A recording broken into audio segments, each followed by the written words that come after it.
I'm just competitive. I just know that there's 12 and 14 and 17-year-old kids trying to kick my ass.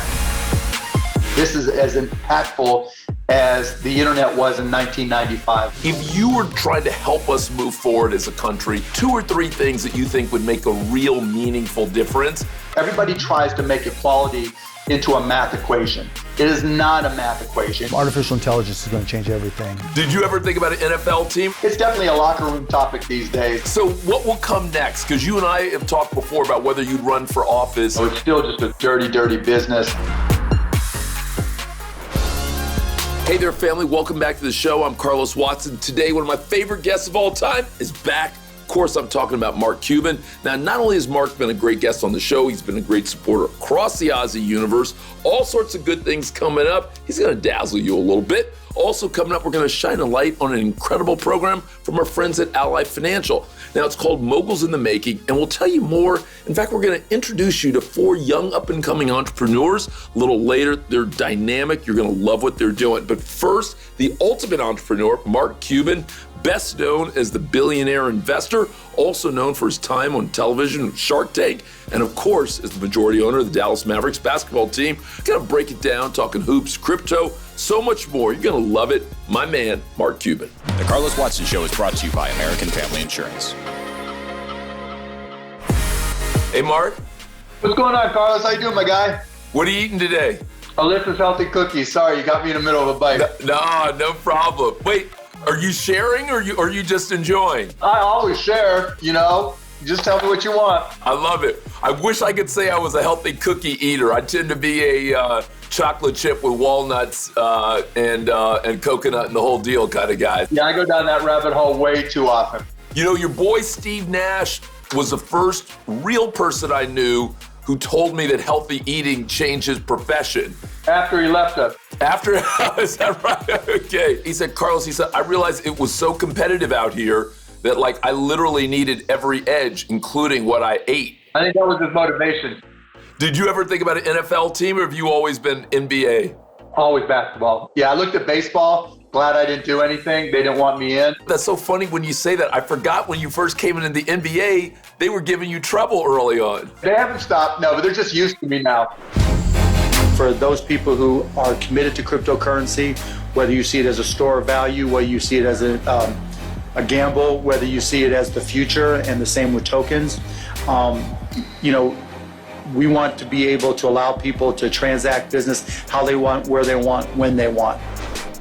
How did you get so committed to crypto? Are you new to it? I haven't been a big buyer for long, but I keep up with all new technology. So probably 2012, 2013 is really where I started to understand it. And then I bought some in 2017.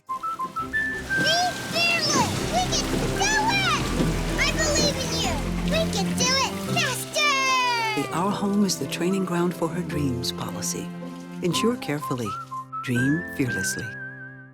5 years from now, what are going to be the most significant ways that cryptocurrency is going to change the way we live? I think, first of all, it's going to change personal banking. Right now, dealing with the bank is a hassle. And there's a ton of friction. If I or you or anybody wanted to take out a loan, there's a lot of paperwork, there's a lot of people you have to call, there's a lot of approvals that have to take place. That's what's called using a trusted bank, meaning your entire relationship with your bank is built on trust. Everything we do with our financial lives, no matter what type of transaction, whether it's gambling, whether it's fantasy sports, whether it's your healthcare, whether it's your banking, so many things are built on trust. And the more that you're built on trusting individuals, the more likely you're going to be disappointed or concerned. Hey, Mark, which of your players is most interested in the crypto world? Oh my God, a lot of them. It's one of the ongoing questions I get all the time. I help Luca and Boban sell NFTs. So now they've got some Ethereum. We've got some of our trainers. It's definitely a locker room topic these days. It's funny, I'll go to a game and before the game, I'll be out there either shooting or hanging out. And guys will come up to me now and ask me about dogecoin and ask me about Bitcoin. And it's crazy.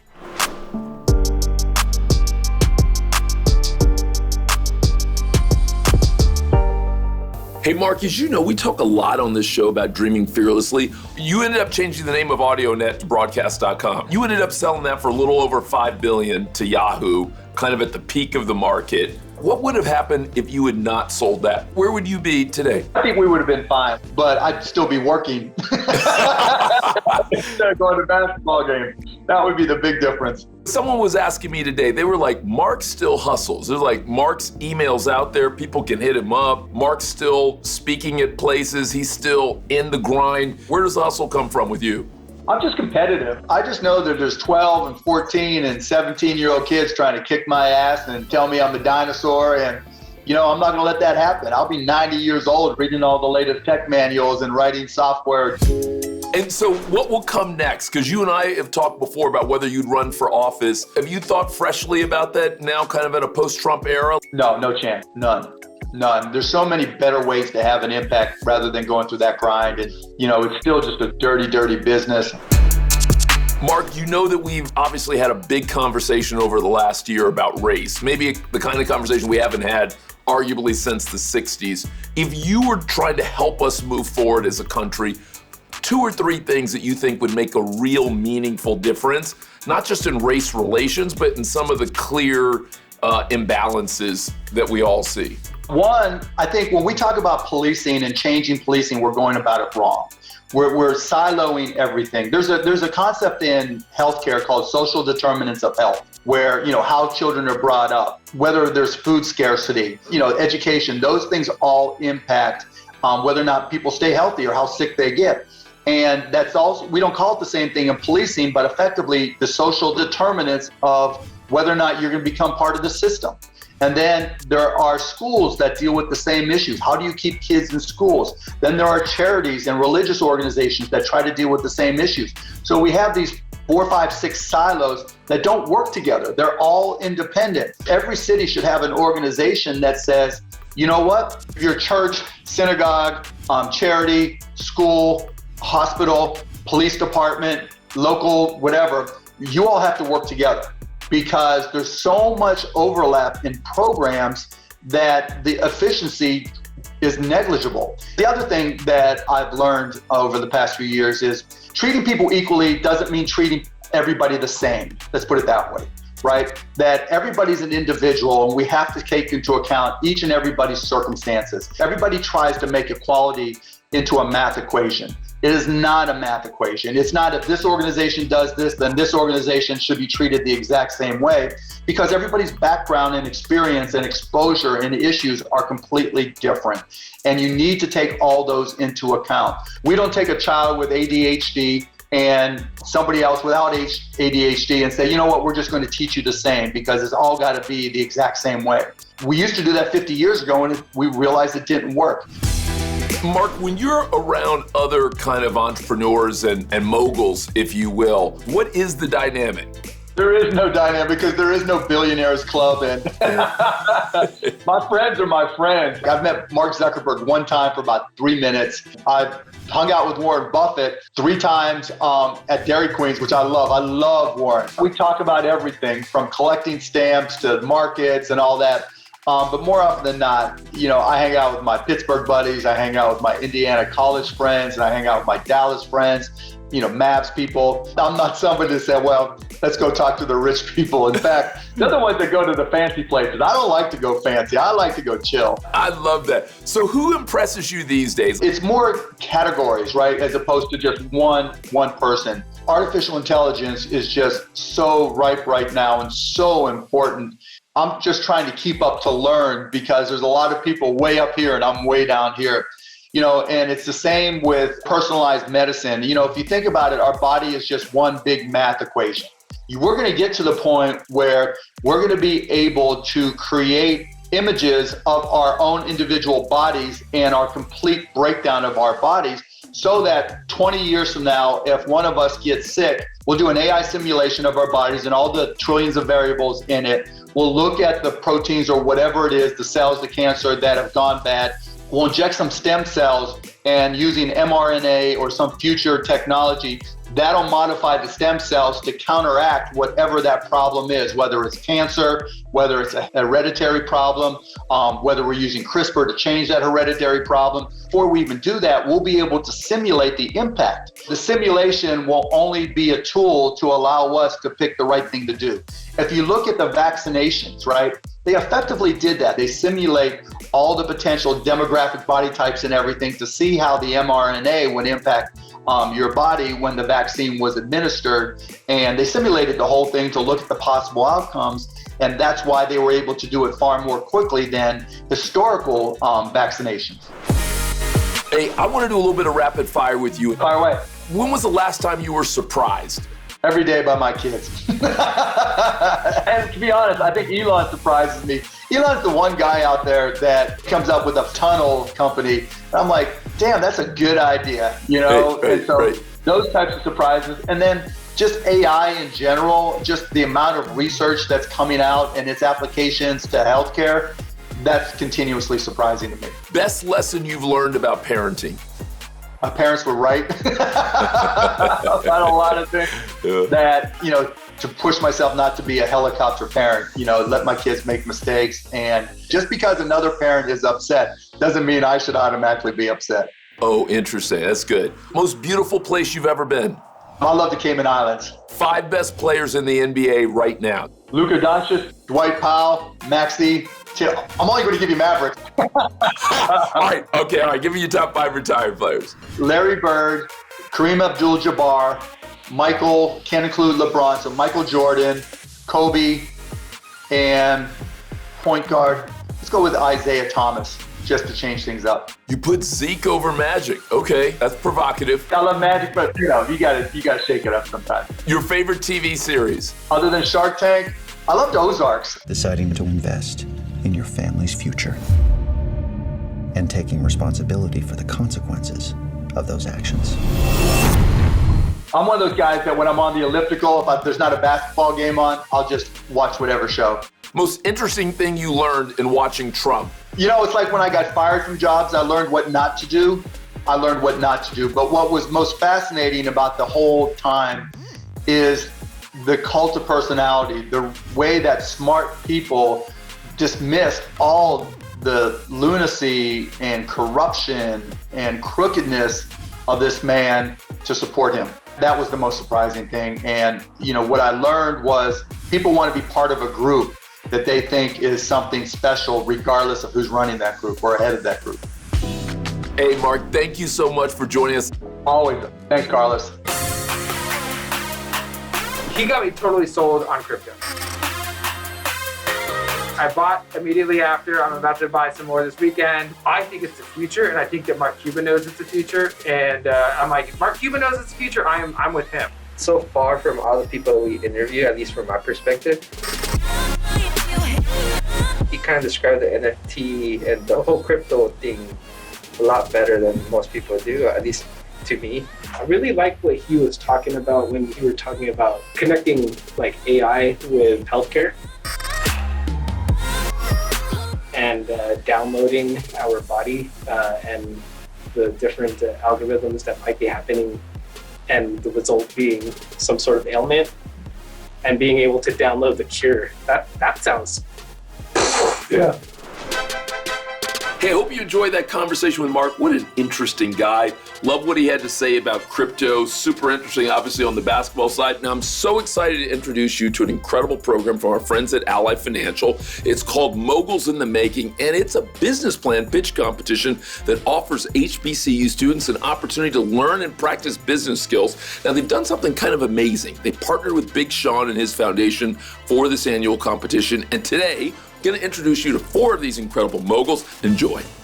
Oh man, it's so nice to see everybody. How's everybody doing? Doing good. How are you? I am good. I love seeing all of you guys. Congratulations to all of you. I've been reading about your stories a little bit. I'm so excited for you. I'm proud of you and for you. So congratulations to you. Thank you. Appreciate that. Aaron, for people who don't know what Moguls in the Making is, give it to us in 30 seconds. Explain what the program is. Moguls in the Making is a business entrepreneur competition where 10 teams come together from 10 different universities. Every team has 5 people on the team, and you spend 3 days building out an idea or a business. There were 10 different industries, and it was a random draw between which team will get which industry. And once you got an industry, you had to find a problem within Detroit in that industry, and you have to create a solution for it. But you have 3 days to build it out and present it and pitch it within 5 minutes. Were you proud with what happened? That was my first ever competition. So I learned so much in that, being the team captain of my team. Pressure does make diamonds. I've come a long way as an individual and a professional. Now I look back and just see the growth that I got to experience during that weekend. Aaron, give me a little bit of background. Where did you grow up and how did you end up in the Moguls program? So I am originally from Detroit, Michigan. My senior year of high school, I participated in a program called Midnight Golf, where we learned about life skills, the game of golf, networking, negotiation, and things like that. And so when I continued my education at Alabama A&M University, I stayed in contact with a lot of my mentors from the program. And one day I got a text message from my mentor, and it was just a link to Moguls in the Making. And all he said was apply. So I decided to apply and got accepted into Moguls in the Making. I love it. And Damari, let me go to you next. Where did you grow up and how did you end up in Moguls in the Making? I'm born and raised here in Charlotte, North Carolina. I currently work here still in Charlotte, so this is home. But my journey was a little different. I applied to Moguls in the Making competition by way of Thurgood Marshall College Fund. The opportunity presented itself where Moguls in the Making competition was available. So I participated in the competition. A&T placed second to FAMU. So I love it. And Keyshawn, you're smiling like you might be a rattler. Are you a rattler? Where are you from? Born and raised in Daytona Beach, Florida. I went to FAMU, and how I got involved with Thurgood Marshall. I used to go to a lot of competitions, a lot of entrepreneurial hackathons. I really needed an internship, and pretty much one of the coordinators said, if you want an internship, then win a competition. And so the rest is history. I'm from Miami, so I'm respecting what you're doing on our behalf. So I like that. Earl, how did you end up one of the Moguls in the Making? I'm also from Miami as well. He told me to apply for it. I applied for it, then I got in. From there, I took the opportunity I got from Moguls in the Making. And then FAMU, with my team and I, we won first place. Wow. Oh, man, congratulations to you. I love hearing that. Now, Damari, you guys are at Ally right now in an amazing internship program. You guys created this really interesting program called Fintropolis, all within the Minecraft video game. How did that start? Who came up with the idea to do this in the first place, and who came up with the name? We were given a project, figure out a way to teach financial education to Title I middle schoolers. And when we say Title I, that means 50% or more of the school has free or reduced lunch, right? We knew we wanted to incorporate something that was dealing with technology because we knew that was something that a lot of middle schoolers are involved in, whether they're social media, apps, video games, whatever the case may be. And as we were just thinking about a plethora of different ideas, Keyshawn actually came up with, Minecraft. He was just giving us all this great insight on it, and hey, we can create our own world in Minecraft, and it would be great. We took it and ran with it, and as we were going through our internship and our prototype, we talked to teachers, parents, even principals as well, and they loved the idea for 2 reasons. One, it would get the point across in a way that they will understand, and it's involved with technology, and they knew how important technology is and will continue to be down the line. Now, in regards to the name Fintropolis, was a collective decision between all of us, and we knew that was something that was not only innovative, but unique at the same time. And who thinks of Fintropolis? Like, that's not a common word. So we knew that, we are unique individuals, and our project is one of a kind, so why not come up with a name that fits it? So that's how we came up with Fintropolis. Man, that is brilliant. I love that you guys did that. So Aaron, take me through it. What would happen if I was playing Minecraft? One thing that we wanted to make sure that we focused on when we did our project was building out a solid curriculum for these students. And so when you're playing this game, it's almost as if it's you're living a regular life within this video game. And you have to make these decisions based on how much money you have and what's going to be beneficial for you in this life, in this virtual life. Okay, I love it. Keyshawn, what about you? What would make you smile? What do you hope ends up being true? How will you know that this is actually working? I feel like what would make me smile is when I hear someone else say, oh, I learned this in Minecraft, or I learned this through this game. That's what would make me smile, seeing the actual impact and how either this generation or the next generation make better financial decisions. Aaron, talk about maybe some of the differences, maybe not, for Black and brown communities when it comes to financial education, financial literacy, because I'm looking here at 4 beautiful Black faces, and so something tells me that was at least a part of the motivation, a part of the inspiration for doing something this magical. I think the passion was what drove us the most. In general, we wanted to make this a great experience for all students in Title I. But the passion lies with Black and brown little kids and how we see ourselves in them. And so in that, we shared the excitement and also the struggles of what these students are going through day to day. That definitely was the drive. I'm so excited to be able to see what this does, and not only the students' lives, but being able to take this back to multiple communities is what's most exciting. But definitely, that's where the passion lies. Aaron, what's your experience been like working at Ally? What's been the best thing that has come out of it? I like to tell people that after Moguls, every big experience or opportunity that I had rooted from that. They care about you as a person, and just the culture at Ally, it's unmatched, completely unmatched. We're in the best positions for ourselves professionally. I love hearing that. Keyshawn, talk to me about what you've learned during your experience with all these different hackathons, including Moguls in the Making. I would say number one would be you don't need everything to get your idea across. You just need enough to get the concept. Number two, I would say the people that you meet at these competitions, they are the future. And then the last one I would say is technology is moving every day. And unless you're continuously staying in touch or staying in tune, not only with the technology, but the industry, it's very easy to fall behind. Hey, my thanks to the amazing Moguls and everyone at Ally Financial. Love the work they're doing, all kinds of special. And thanks to you. Thanks for watching The Carlos Watson Show. Be safe, be well. We'll see you on the other side.